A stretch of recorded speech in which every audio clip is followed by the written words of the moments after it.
Olá, seja bem-vindo à disciplina de Sistemas de Informações Gerenciais.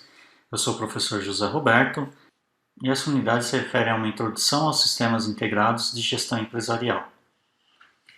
Como roteiro para essa aula, a gente vai tratar de uma evolução de sistemas, desde o Economic Ordered Quantity, o MRP, o MRP2 e o ERP. Milhares de anos atrás, quando alguém precisava de algo, tinha que construir por conta própria. Através das gerações, muitas pessoas começaram a ser reconhecidas por suas habilidades na construção e foram solicitadas a construir coisas para outras pessoas. E assim nascia um novo negócio. Eventualmente, esses novos negócios ficaram muito atarefados e, para atender à demanda, tiveram que estabelecer prioridades em seus processos. Agora conhecidos como fabricantes, esses empresários tiveram que fazer algumas perguntas importantes para ajudar a organizar os seus processos. Por exemplo, que tipo de materiais são necessários? De quanto material precisarei para atender os pedidos? Quando o material precisará estar disponível para cada projeto? Para ajudar a responder essas perguntas, os fabricantes criaram um calendário, elaboraram listas e tentaram combinar o suprimento com a demanda. Com o tempo, alguns métodos de planejamento foram comprovados e frequentemente usados nos negócios. Livros de contabilidade ou planilhas de papel já foram os melhores métodos disponíveis e foram usados por muitos anos. O primeiro modelo consagrado, o modelo de lote econômico, foi apresentado por Ford Harris em 1913. Ele o usou em um ambiente de produção na Westinghouse para sugerir os melhores tamanhos de lotes, equilibrando os custos do programa de produção com os custos de manutenção de estoque. Já em um ambiente de distribuição, o Economic Order Quantity sugere melhores quantidades de pedidos, equilibrando os custos de processamento de ordens com os custos de manutenção de estoques. Também é chamado de fórmula de Wilson, consultor que a difundiu em várias empresas. Material Requirements Planning, o MRP, que no Brasil pode ser chamado de planejamento de necessidade de materiais. Teve Joseph Orlick como seu desenvolvedor. Trata-se de um sistema de planejamento de produção e controle de estoque baseado em computador. É um sistema de controle de material que tenta manter níveis adequados de estoque para garantir que os materiais necessários estejam disponíveis no momento solicitado. O principal objetivo do software MRP é facilitar o cálculo das necessidades de materiais e tempo. A Black & Decker alcançou um sucesso notável usando o MRP. Em 1981, cerca de 8.000 empresas no mundo implementaram o MRP. Na Black & Decker, o MRP disponibilizou os componentes e subconjuntos comprados e fabricados pela empresa pouco antes de serem necessários no próximo estágio de produção ou para o envio. Esse sistema permite que os gerentes rastreiem os pedidos durante todo o processo de fabricação e ajude os departamentos de controle de compras e produção a mover a quantidade necessária de materiais no momento certo para os estágios de produção. Com o MRP, a empresa aprimorou seu planejamento, manuseio e manutenção de registros de materiais. Um sistema MRP tem como base inicial a estrutura de produtos. De acordo com a definição da American Production and Inventory Control Society, a estrutura de produto, Bill of Material, é a composição de todas as submontagens, componentes intermediários, matérias-primas e itens que são comprados e utilizados na fabricação ou montagem de algum produto. Essa estrutura é multinível, como pode ser melhor entendido no item A da figura, que é a árvore do produto.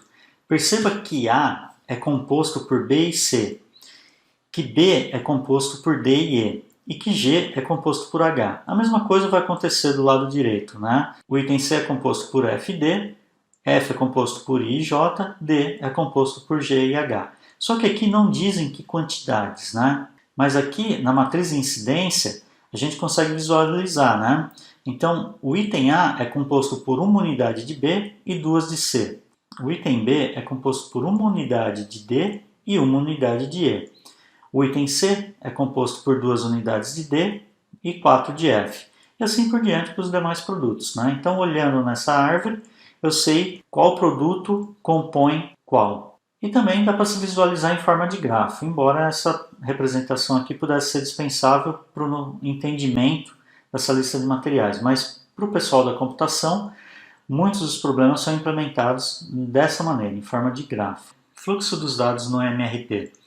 Com base nos pedidos em carteira e na previsão de demanda, o Programa Mestre de Produção irá fornecer uma quantidade definida de itens de demanda independente e as respectivas datas e quantidades de entrega. Por meio dessa informação, o MRP fará seu processamento ao consultar a lista de materiais que compõem cada produto. Os estoques e o lead time de compra ou produção de cada item também.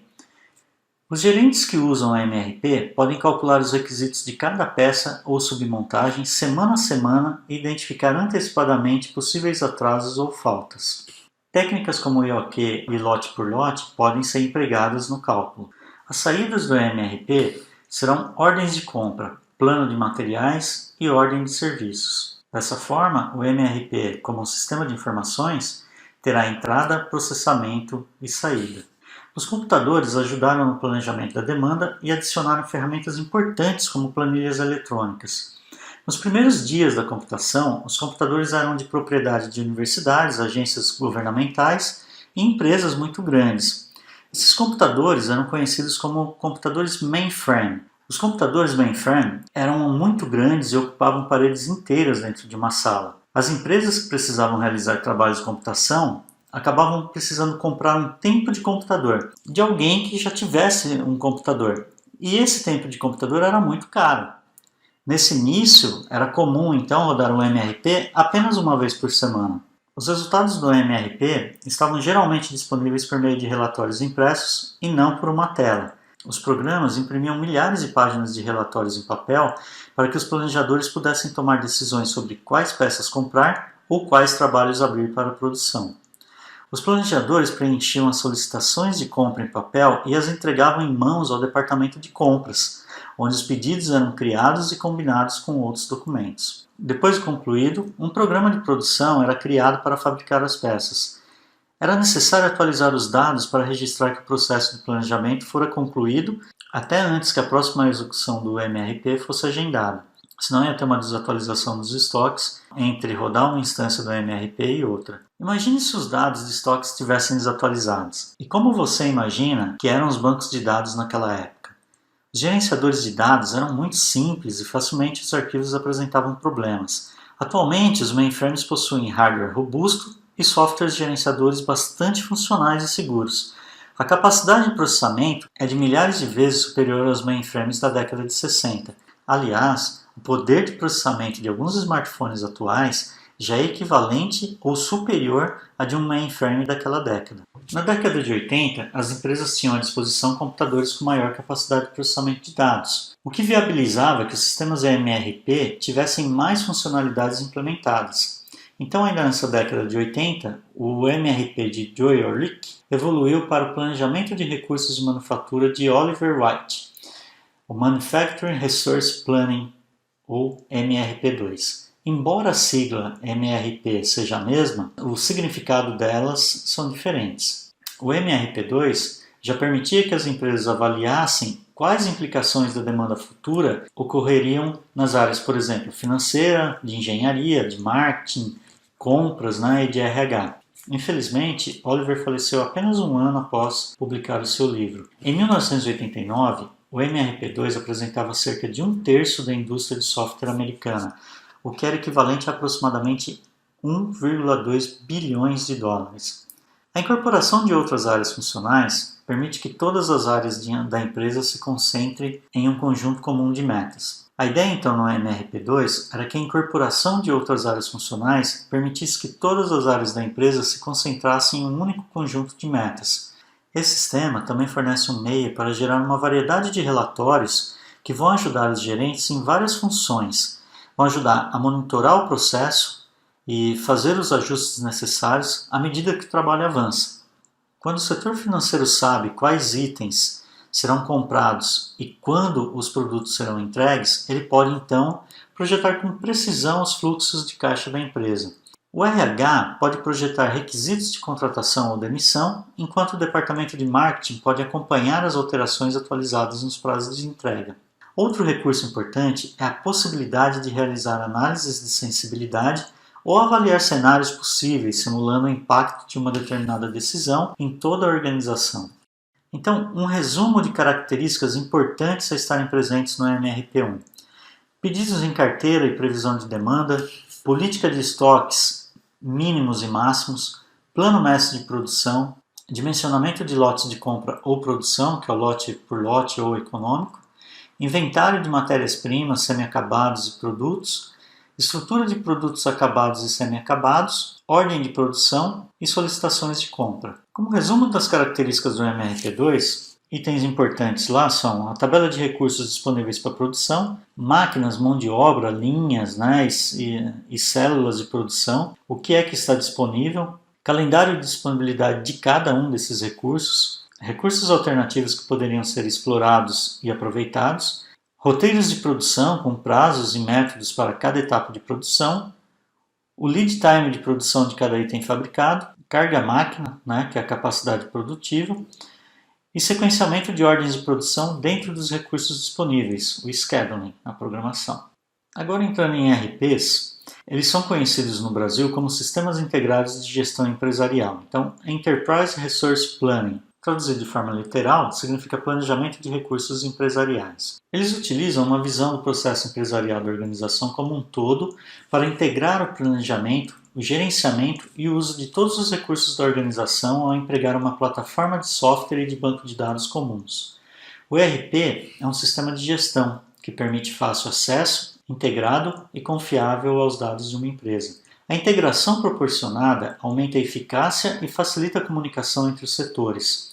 A partir das informações levantadas pelo software, é possível fazer análises e diagnósticos aprofundados sobre as medidas necessárias para reduzir custos e aumentar a produtividade. Um processo de negócio é um conjunto de etapas ou procedimentos relacionados, que são projetados para gerar um resultado específico.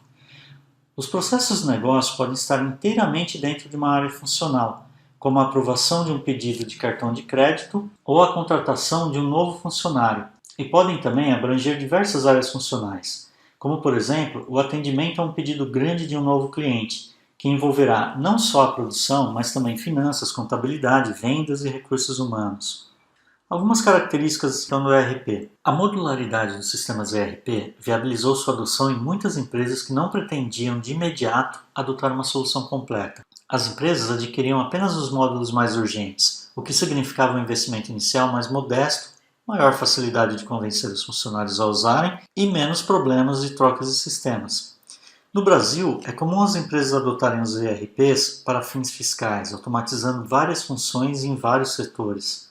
O banco de dados é centralizado e integrado a todos os módulos, diminuindo os problemas relacionados à redundância, segurança e disponibilidade, ao invés da ferramenta ser customizada às práticas de trabalho já empregadas no local. Porém, após décadas de estudos empresariais e diversas técnicas de gestão criadas, o melhor a fazer pode ser implementar essas técnicas. Para isso, os ERPs são programados com as melhores práticas empresariais. No passado não muito distante, era comum empresários investirem fortunas nos ERPs mais caros do mercado, esperando que apenas isso já fosse suficiente para que sua empresa se tornasse mais eficiente e alcançasse os objetivos.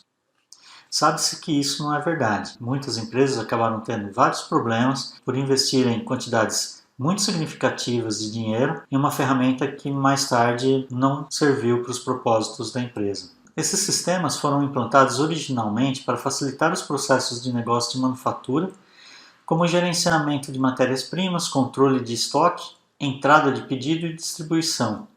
Porém, esses primeiros sistemas de ERP não se estendiam para outras áreas funcionais da organização, como por exemplo vendas e marketing.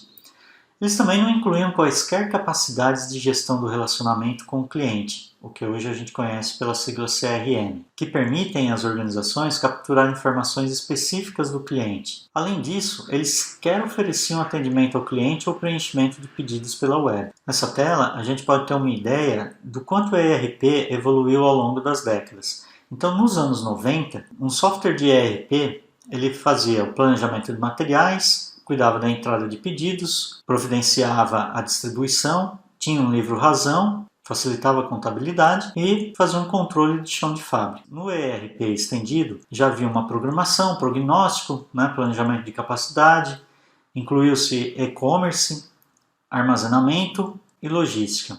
Alguns autores divergem, consideram que o ERP2 já é esse ERP estendido. Mas Aqui a gente tem como ERP2 que outras funções foram incluídas, como por exemplo, gestão de projetos, gestão do conhecimento, gerenciamento de workflow, gerenciamento de relacionamento com o cliente, gestão de recursos humanos, capacidade do portal e finanças integradas. Uma coisa que vocês podem perceber também é que, ao passar do tempo, os MRPs lá de trás, que eram quantitativos, se transformaram em ERPs, embora na verdade o MRP seja um módulo dentro do ERP, mas o ERP passa então a tratar de situações qualitativas. Então o computador já não é mais só uma ferramenta de cálculo, ele não é mais apenas uma calculadora.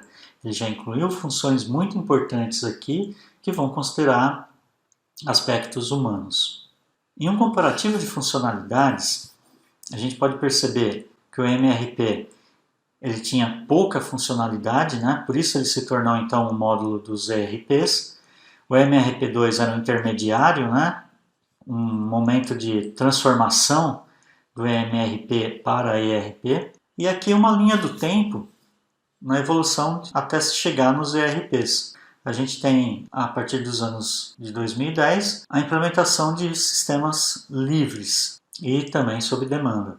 E é isso. Espero que essa aula tenha ajudado no conhecimento de vocês e até a próxima.